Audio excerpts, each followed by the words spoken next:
everybody. Welcome to another exciting edition of the Geek Yogurt Podcast. Today, I think we're going to do our summer wrap-up, since it's now officially September, and summer not technically gone, but summer movie season is officially over with. It's dead. They're going to start gearing up for the parents. holiday Thanksgiving season now, right? And we'll do like a fall preview show later on down the road once we get past our summer stuff. Maybe a Halloween special. Yeah, that'd be fun. Yeah. This is also where they test out television series. Yeah, that's true. We can do a fall preview for both movies and TV. Yeah. So including our favorite show. I think everything's starting the first or second week of October. Yeah, so I think Gotham starts a little earlier. Mm-hmm. Everything else comes through on October. Yeah. So big summer wrap up today. First, before we get into the main meat and potatoes, big shake up at Marvel, which I don't know if you guys have read, but they have completely split Marvel Studios into two subgroups. So they'll have the TV subgroup, which will be looked after by a guy named Ike Perlmutter, who originally was the head of Marvel Studios that Kevin Feige would report to. So now they've made Kevin Feige movie guy, Ike Perlmutter TV guy. So what happened to Quesada? Isn't he still... Quesada's comics. He's top, right? Yeah, well, this goes along with the shakeup. Quesada was on a called the Marvel Committee. Yeah. And him and a few other guys were a bunch of note takers, basically. And anytime Marvel made a movie, they would put it to this brain trust, and they would have notes, and they would send it to directors and writers. And it's one of the reasons why the production of all these movies has come to kind of a grinding halt, because these guys all have other day jobs, but they're also on the committee, and so you'd have frustrating notes coming while you're trying to do the actual movie. So this is actually a really good thing that they've completely dissolved the brain trust. So there's no more people giving directors and writers frustrating notes at the last second. Right. And now Kevin Feige, instead of reporting to Ike Perlmutter, he reports directly to Alan Horn. So everything Marvel Studios now will be Kevin Feige, which is what it should have been in the first place. Now, because Ike Perlmutter, who was originally the guy... No, wait, how the Russos fit into? The Russos are just basically directors for hire. They're now becoming more of like a Whedon sort of situation. So it's basically the Russos enact their plan on the movies, and then report to Feige, and Feige can overrule them as he sees fit. Right. But realistically, they're the middle managers. Yeah, essentially. Okay. And it's a good thing this guy, Ike Perlmutter, who's just like this billionaire douchebag, and he was the reason why we don't have Black Widow toys, because he was a toy guy. Yeah. And he refused to do female toys because girls don't buy toys. They don't buy action figures. Because he's a fucking moron. This guy, he's a moron, and he makes brash decisions. Everyone described him as the dark cloud of Marvel, because he would make decisions on a whim. Rah would like him. His mood would change all the time. He blocks everything. He's a notorious penny pincher. So now that's not to say with him gone that they're going to make Captain Marvel a $300 million movie. They won't, because... Well, hopefully they'll at least make a Black Widow toy. Well, yeah, that's the thing. I think now with Ike gone and Kevin Feige more in control, we'll see a little bit more diversity. We'll see more toys. I think this is very, very good for them. Now, again, we were not going to be seeing them throwing money left and right, because if Ant-Man taught them anything, a little bit of frugality is good. Mm-hmm. It's good to hold your cash a little bit, because then you're guaranteed some sort of profit. Right. So that's all. This is all really good. Nothing will change for Civil War or Doctor Strange or Black Panther, because they're already Except maybe the merchandise. Right. Merchandise it'll change. Production-wise, nothing will really change. But beyond that, that's an open book now. Yeah. Something, and I think this will allow for a lot more creative freedom. But the other guy's head of television. This is the thing. So, Ike Perlmutter isn't gone entirely, so he'll still be penny pinching on the Marvel television side of things. Which I can understand, because television takes a considerable less budget than movies do. So maybe it'll be okay there, but with the upcoming Iron Fist and Power Man, and ultimately when the Defenders come around, you're going to have some amazing special effects that you're going to have to do, and you're going to have to pay for them. So hopefully he won't pinch it so much that it turns into a 90s live action show. Where it looks real cheap. Right. So yeah, it'll be interesting to see going forward, especially with. It's not like these movies are not making money. I mean, they're making enough money where they can afford to make these. Right. Exactly. They can use the profit from the movies to make the TV shows. And it'll be very interesting going forward too to see how much things do change or don't change. You know, I'm very, very curious. Mm-hmm. But either way, this is a huge win for Marvel, and when they make a book about all this, that's going to be a big chapter. Yeah. Of just this whole shakeup. Yeah. Which is cool. There's a link to this article too, if anybody's curious, on our Facebook page. Oh yeah, I did see that. Yeah, you posted that. Oh, that's good. That's good. Speaking of Iron Fist, apparently, big rumor is that Iron Fist is the new Hulk for the Hulk comic series. What? Yeah. It's not confirmed because they haven't revealed him yet, but it's highly rumored that this is what they're going for. And the question becomes, is it going to be a hulked out Iron Fist? Or is Hulk going to be gone? Is this going to be a la Planet Hulk, where Hulk's series itself stopped being Hulk? And I can't remember what the exact number it was, but went from the Incredible Hulk to the Incredible Hercules.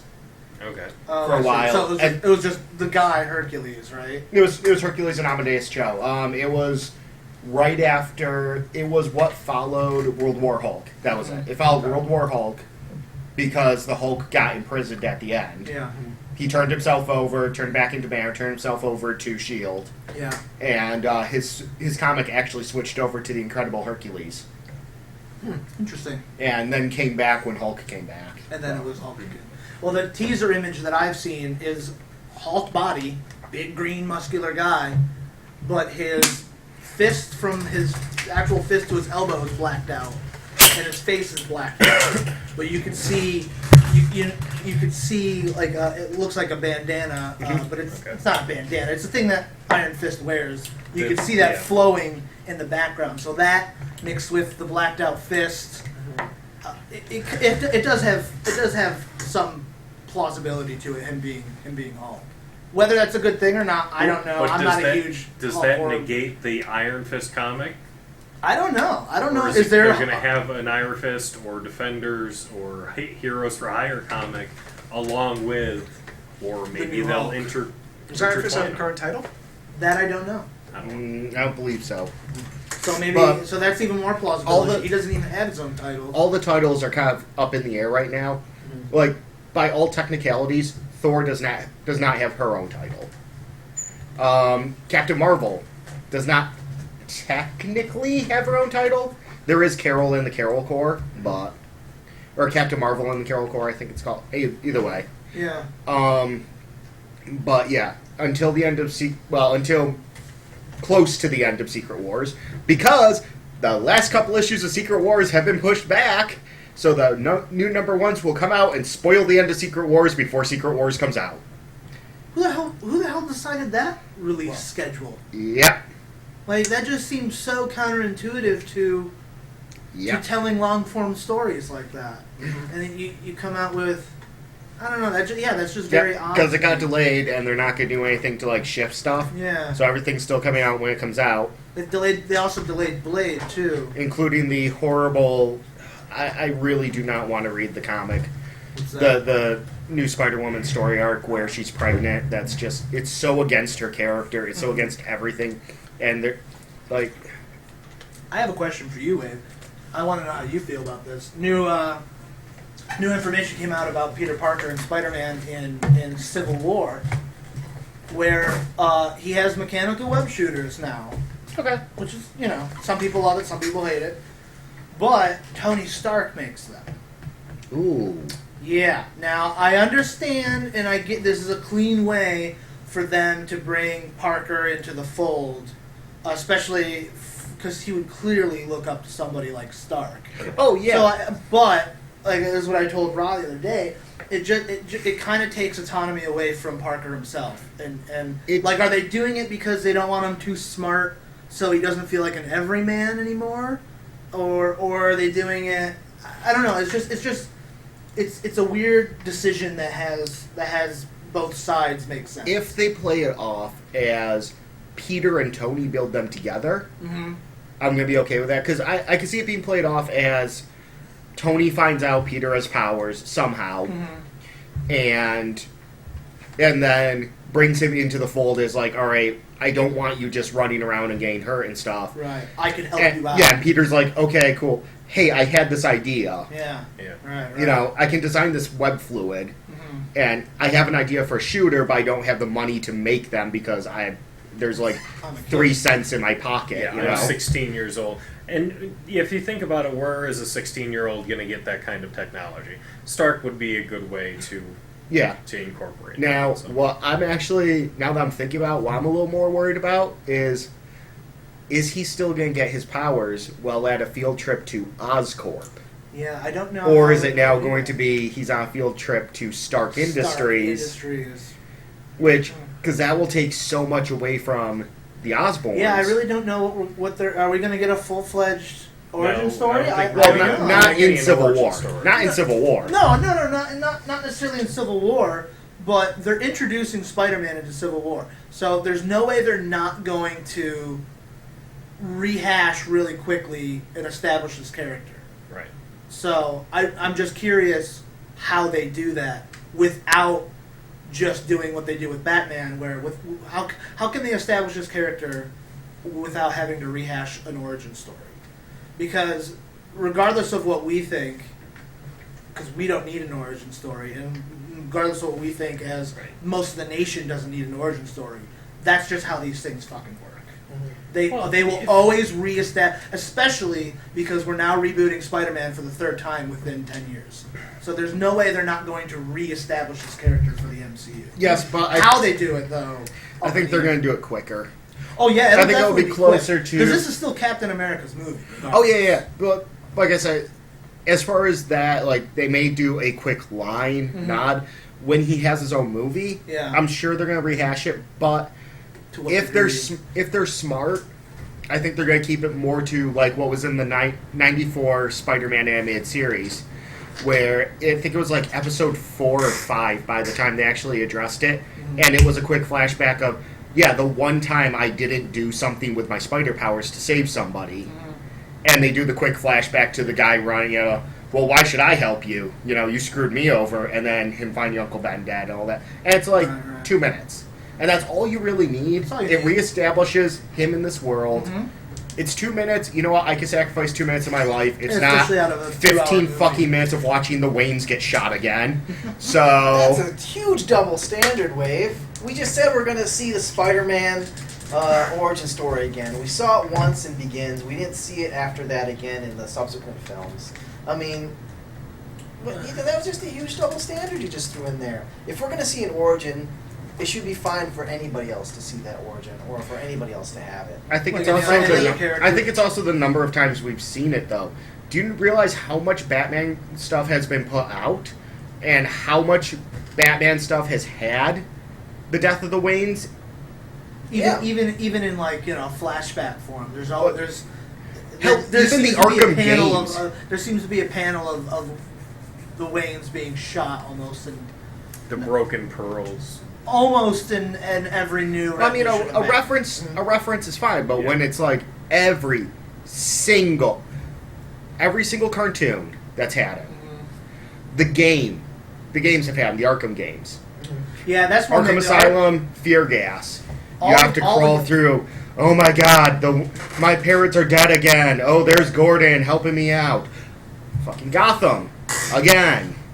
We deal with it. I think they had it in every Arkham game. Now that I'm thinking back, I think in every single Arkham game there was a scene that you played, or at least a pretty good chunk dedicated to going over them getting killed. And the thing with Uncle Ben is, what I'm saying where it would be fine is if it's a quick, like, 1 to 2 minutes. Right. If we are literally redoing the Peter's the dorky kid at school, and he's getting knocked around, then he goes on the field trip, it gets bit, and then, oh my God, I suddenly have powers. Whoa!